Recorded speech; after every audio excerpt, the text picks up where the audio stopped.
What we just heard Chuck Schumer, your leader in the Senate, say, he said pretty much word for word directly to me in an interview here, and then directly to Rachel in an interview on her show, pretty much word for word.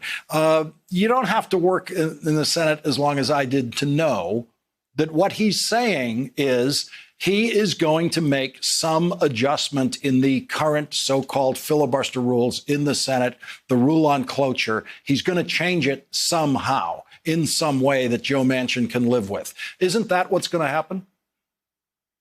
Well, Lawrence, first of all, while we're getting nostalgic, let me just remind you that I actually announced my Senate campaign on your program.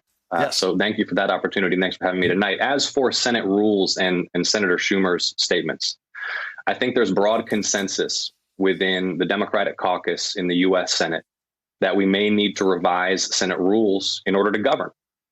Look, I entered the U.S. Senate to legislate on behalf of the people, to deliver for the people, as I said over and over during the campaign, health, jobs, and justice, not to be mired in gridlock or hamstrung by Senate procedure.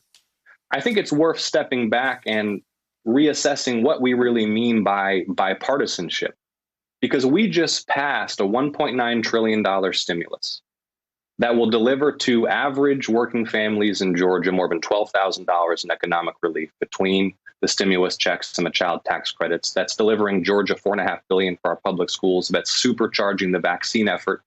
And even though it was a party line vote in the Senate, there's overwhelming bipartisan public support for this legislation. We should define bipartisanship not based upon what politicians in Washington think, but based upon the breadth of popular support among the people. And when it comes to priorities like voting rights, protecting the sacred right to vote, so infamously and gratuitously under attack in Georgia right now, when it comes to priorities like infrastructure and clean energy, taking this once-in-a-generation opportunity to upgrade our way of life, become again the world's leader in innovation, go to a carbon-free energy grid, move to an all-electric vehicle fleet, build new transit and transportation options. These are priorities that have overwhelming, broad bipartisan support.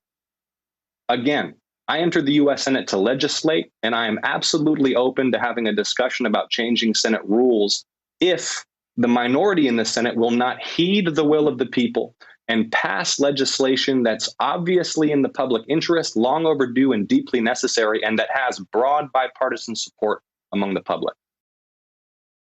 Hey, thanks for watching our YouTube channel. You should know that you can follow today's top stories and breaking news and catch up on your favorite MSNBC shows all in one place.